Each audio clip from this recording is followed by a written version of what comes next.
မင်္ဂလာပါ Grade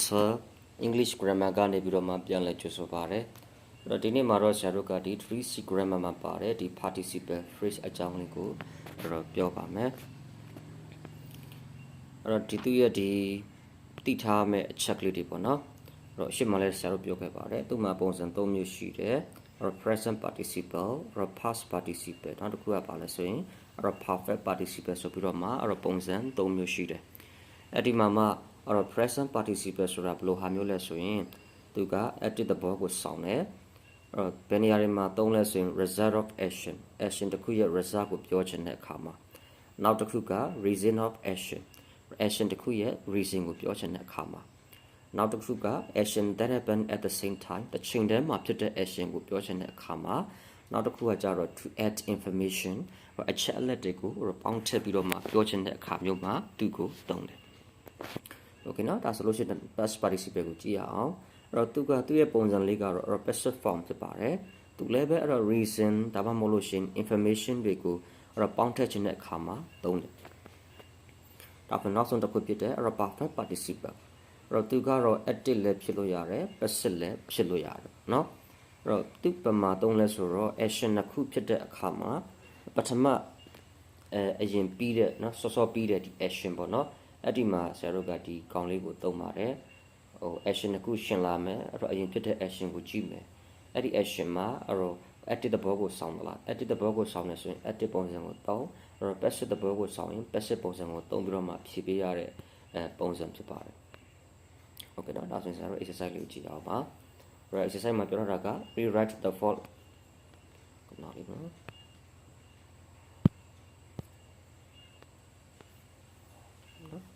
အဲ့တော့ဒီထဲမှာပြောထားတာက rewrite the following sentences using participle phrase အဲ့တော့ participle phrase တွေကိုသုံးပြီးတော့မှအောက်ပါဝါကျတွေကိုဖြည့်ပါလို့ပြောထားတာ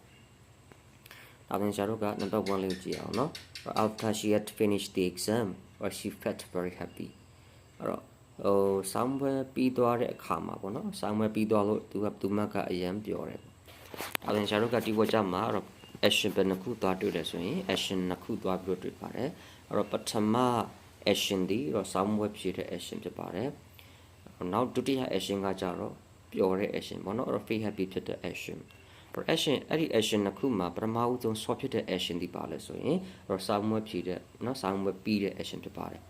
ဒါကြောင့်မို့ဆရာတို့ကအရင်ဆော့ဖြစ်တဲ့ action မှာဆရာတို့ကဒီ participle phrase ကိုပေါင်းထည့်ပေးရမယ်ဒီနေရာမှာဆရာတို့ကစဉ်းစားမှာက active form လား passive form လားဆိုတာကိုစဉ်းစားပါမယ်အဲ့တော့ဆောင်းပွဲဖြည့်တယ်လို့ပြောတဲ့အခါမှာအဲ့တော့ဆောင်းပွဲဖြည့်တဲ့သူဒီသူမကိုယ်တိုင်တာလင်းဖြစ်တယ်အဲ့တော့ဆောင်းပွဲကိုသူမကိုယ်တိုင်တာလင်းဖြည့်တဲ့သူဖြစ်တဲ့အတွက်ကြောင့်မလို့အဲ့တော့ she ဆိုတဲ့သူမကိုယ်တိုင်တာလင်းဖြစ်လို့သူဖြစ်ပါတယ်ဒါကြောင့်မို့ဆရာတို့ကဒီဝါကျသည် active သဘောကိုစောင်းတယ်အဲ့တော့ active သဘောကိုစောင်းတဲ့အတွက်ကြောင့်မလို့ having battery နဲ့ရေးပေးရပါတယ်အဲ့တော့ having finished the exam she felt very happy ဆိုပြီးတော့မှဖြေရပါမယ်အဲ့တော့ဒီနေရာမှာဆရာတို့ကသတိထားမှာကဒီ comma လေးပေါ့နော် comma ကြံခဲ့လို့မရပါဘူးအဲ့တော့ participle phrase မှာအဲ့တော့သူ့ကိုအရှင်းမှာထားသုံးလို့ရှိရင် comma မဖြစ်မနေသုံးပေးရပါတယ် Okay နော်ဒါဆိုလို့ရှိရင်ဆရာတို့နောက်တစ်ပုဒ်ကိုတွားရအောင် Mama knows that his friends enjoy reading မောင်မောင်ကသူတငယ်ချင်းစာအုပ်ဖတ်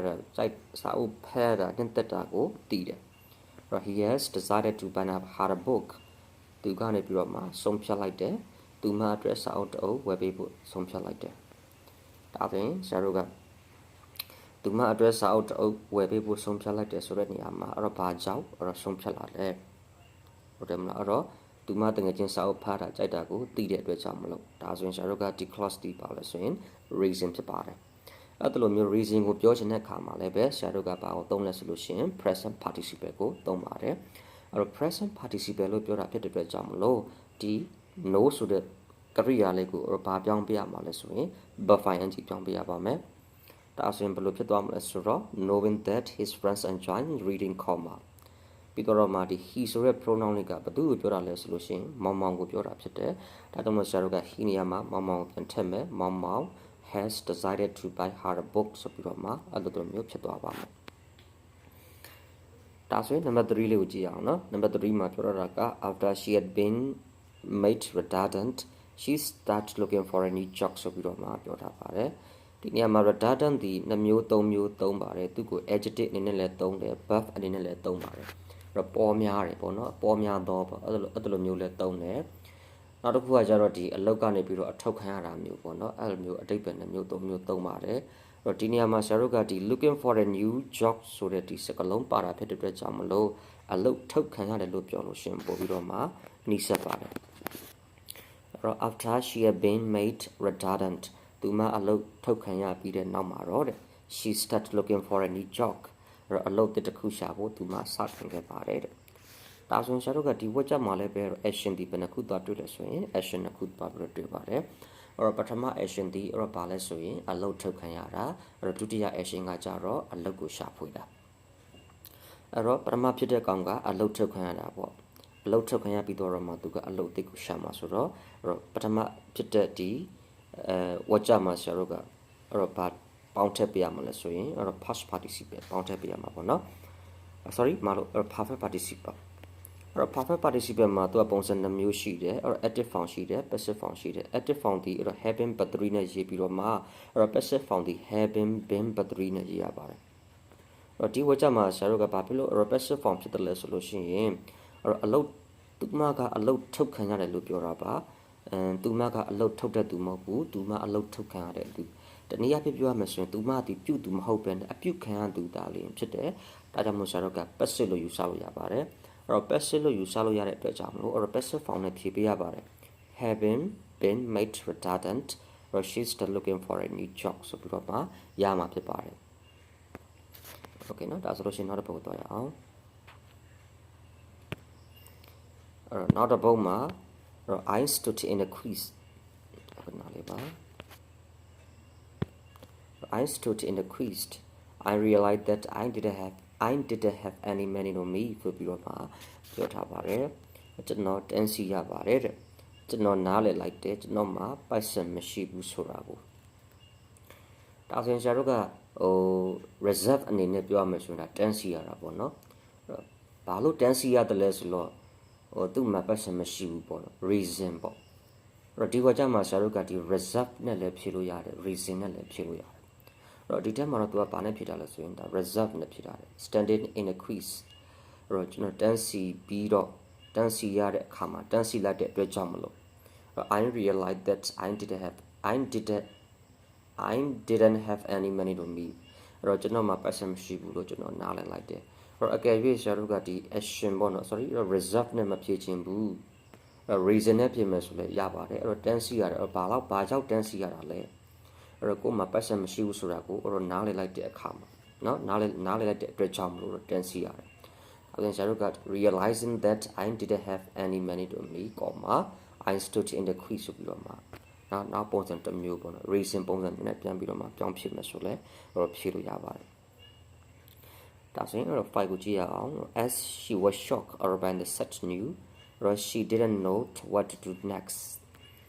အဲ့တော့ such news ဆိုတာကတော့ဒီမကောင်းတဲ့သတင်းပေါ့နော်မကောင်းတဲ့သတင်းကြောင့်သူမကဒီနည်းနည်း shock ဖြစ်သွားတယ်ရုတ်တရက်ကြီးခံစားရတာပေါ့နော်အဲ့တော့ she didn't know what to do next နောက်ထပ်ဘာလုပ်ရမလဲဆိုတာကိုသူ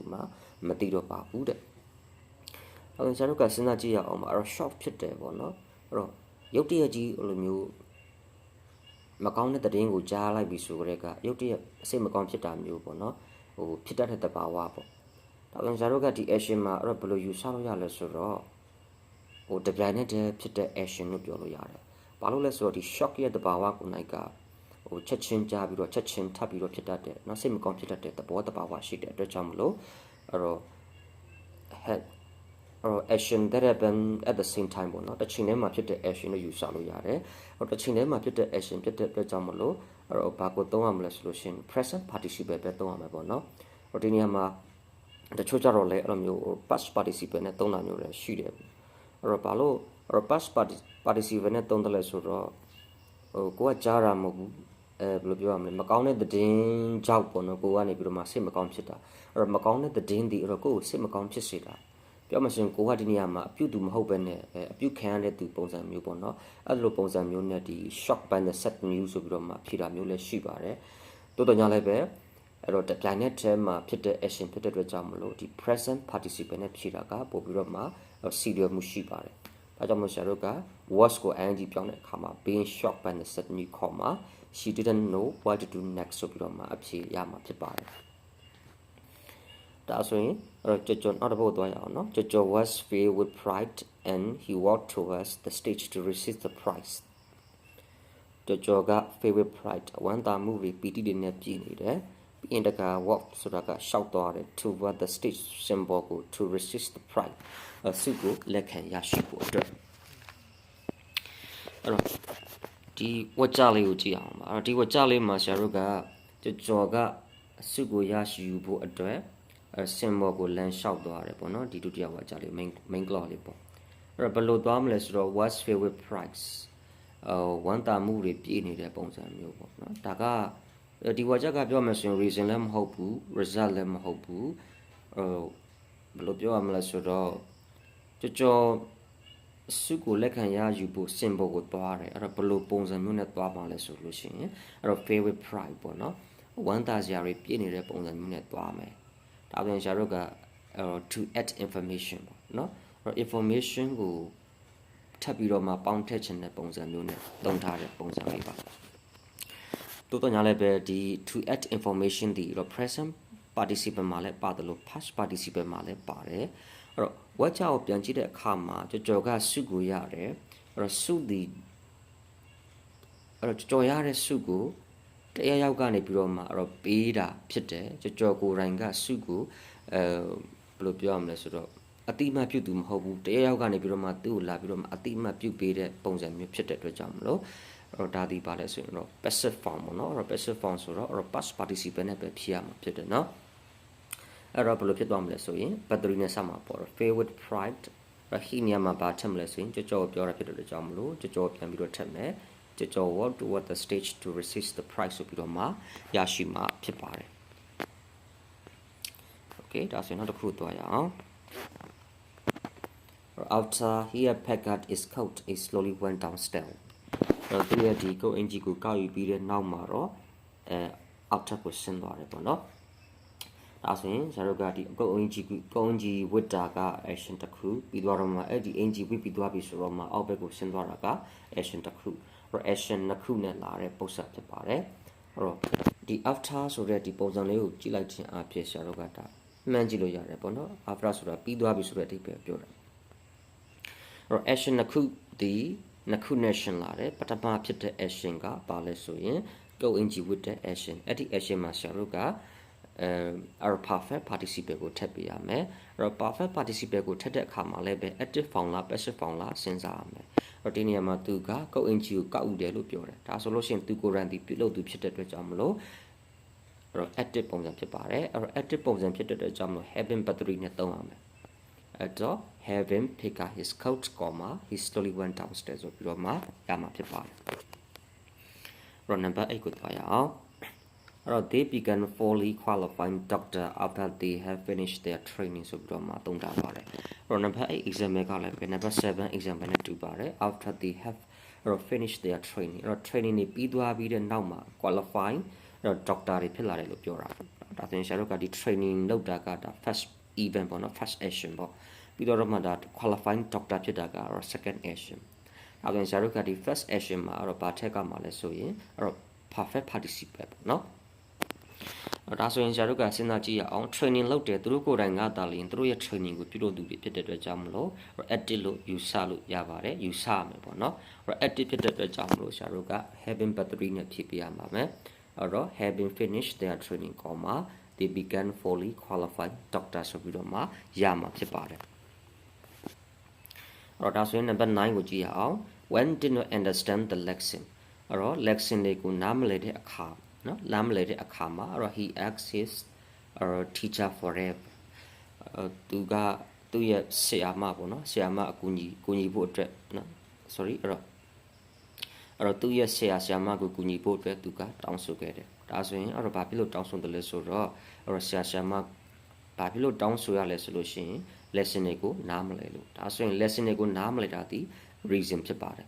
နော်အဲ့တော့ reason ကိုပြောတာဖြစ်တဲ့အတွက်ကြောင့်မို့ဆရာတို့ဒီအဲ့တော့ဘာနဲ့ဖြေရမှာလဲဆိုရင်အဲ့တော့ present participle နဲ့ဖြေရမယ်အဲ့တော့ present participle ဖြစ်တဲ့အတွက်ကြောင့်မို့ဆရာတို့က verb ကိုပြောင်းမလဲဆိုရင် verb ing ပြောင်းရမယ်အဲ့တော့အငင်း not ပါတဲ့အတွက်ကြောင့်မလို့အဲ့တော့ not plus verb ing ပေါ့နော်အဲ့တော့ဘယ်လိုဖြစ်သွားမလဲဆိုတော့ not understanding the lesson ကောမှာ he asked his teacher for help ဆိုပြီးတော့မှရမှာဖြစ်ပါတယ်ဒါဆိုရင်ဆရာတို့ကနောက်ဆုံးတစ်ခုလေးကိုကြည့်အောင်အဲ့တော့နောက်ဆုံးတစ်ခုမှာပြထားတာက when she realized that she have let her ticket ticket ဆိုတာကဒီလက်မှတ်ကိုပြောတာပေါ့နော်လေရင်လက်မှတ်တို့ပါတော့အဲ့ဒါမျိုးပြောတာပေါ့အဲ့တော့ left ဆိုတာကကြံခဲ့တာပေါ့နော်သူရဲ့ဒီလေရင်လက်မှတ်ကြံခဲ့တာကိုသူမှတိလိုက်တဲ့အချိန်အဲ့တော့ she went back home သူမှအိမ်ကိုပြန်ပါတယ်ဒါဆိုရင်တော့စဉ်းစားကြည့်အောင်ပါအဲ့တော့လေရင်လက်မှတ်ပြန်လေရင်သွားဖို့ပေါ့နော်အခရီးသွားဖို့အတွက်ဒီလေရင်စီးတယ်အဲ့တော့လေရင်လက်မှတ်ကြံခဲ့တယ်ဆိုကြတဲ့ကအဲ့တော့ကြံခဲ့တဲ့သူဒီအဲ့တော့သူရဲ့လက်မှတ်ကိုဘာဖြစ်မှာလဲဆိုရင်ညတော့အဖြစ်ချက်ချင်းပြန်ယူကြမှာပဲဟုတ်တယ်မလားဒါဆိုလို့ရှိရင်ဆရာတို့ကဒီဝကြမှာအဲ့တော့ဘယ်လိုယူဆလို့ရလဲဆိုလို့ရှိရင်အဲ့တော့ကြံခဲ့မှန်တိတာနဲ့တခါတည်းကိုပြန်ယူတယ်ဆိုတဲ့ပုံစံမျိုးနဲ့ယူဆလို့ရတယ်ဒါဆိုရင်ဆရာတို့ကhappen at the same time ပေါ့နော်တစ်ချိန်တည်းမှာဖြစ်တဲ့ action လို့ယူဆလို့ရတယ်အဲ့တော့တစ်ချိန်တည်းမှာဖြစ်တဲ့ action ဖြစ်တဲ့အတွက်ကြောင့်မလို့အဲ့တော့ဘာကိုသုံးမလဲဆိုလို့ရှိရင်အဲ့တော့ present participle ကိုသုံးရမယ်အဲ့တော့ဆရာတို့က realize ကိုပါပေါင်းမလဲဆိုရင် ing ပေါင်းတယ် realizing that he had left article she went back home ဆိုပြီးတော့မှရမှာဖြစ်ပါတယ် okay နားလည်မယ်လို့မျှော်လင့်ပါတယ်ဒီနေ့ကတော့ဒီလောက်ပါပဲ now အပိုင်းတွေမှာဆရာတို့ဆက်ပြီးတော့ဆွေးနွေးကြအောင်အားလုံးကိုကျေးဇူးတင်ပါတယ်